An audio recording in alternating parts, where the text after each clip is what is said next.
Jadi kakak di sini mau menjelaskan bagaimana cara kita mengembangkan soft skill kita, karakter kita, dimulai dari mana? Nah, adik-adik bisa mengembangkan soft skill pertama bisa dimulai dari rumah. Tapi kan domisili sekarang kan di asrama ya. Nah, nanti bisa ulang seperti apa? Misalkan dimulai dari tanggung jawab, misalkan adik-adik punya kamar pribadi di rumah. Iya. Jadi misalkan nanti kalau ada adik bangun tidur, nah tanggung jawab adik-adik itu bersihin kamarnya sendiri. Jangan suruh orang tua, jangan suruh kakak, gitu ya. Dimulai dari diri sendiri dulu, sama tanggung jawab diri. Tuh. Terus di rumah juga apa? Kerjasama. Bangun ya, kerjasama di rumah. Seperti apa?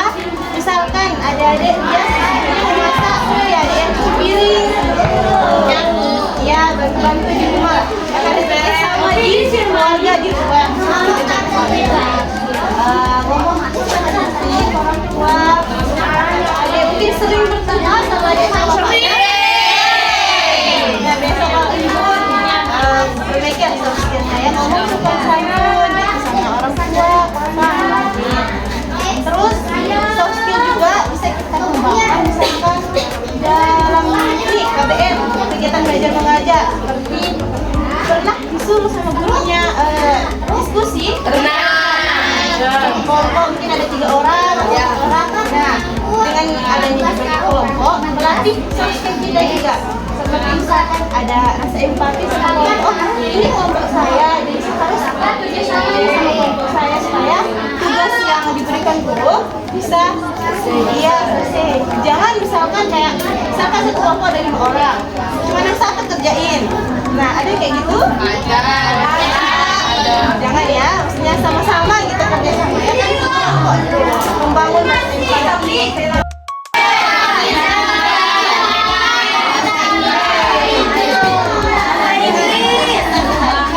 Melatih soft skill kita juga dari kayak percaya diri, kita bisa ngomong dengan penting. Terus apa buat ada yang sebat?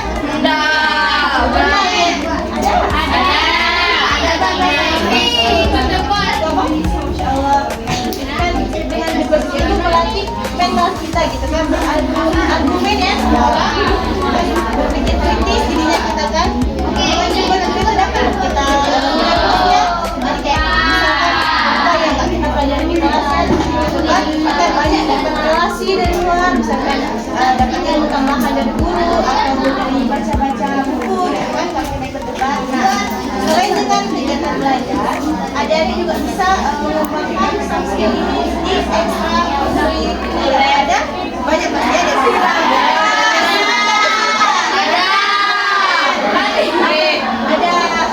hadroh tilawah misalkan yang punya skill yang bagus, ada yang bagus saja orang mau nyanyi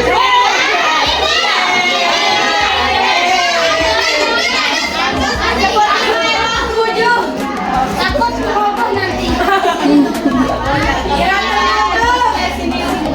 Kita punya skill bagus suara, kita bisa tuh mengembangkan jadi hadroh, jadi vokal atau tilawah gitu kan.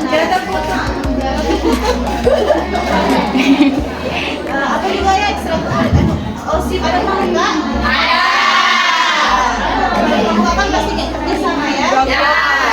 Kedis. Pramuka. Anggota OSIP. Jadi kita harus punya rasa tanggung jawab misalnya melatih kita tanggung jawab, kerjasama, kolaborasi sama teman-teman lah.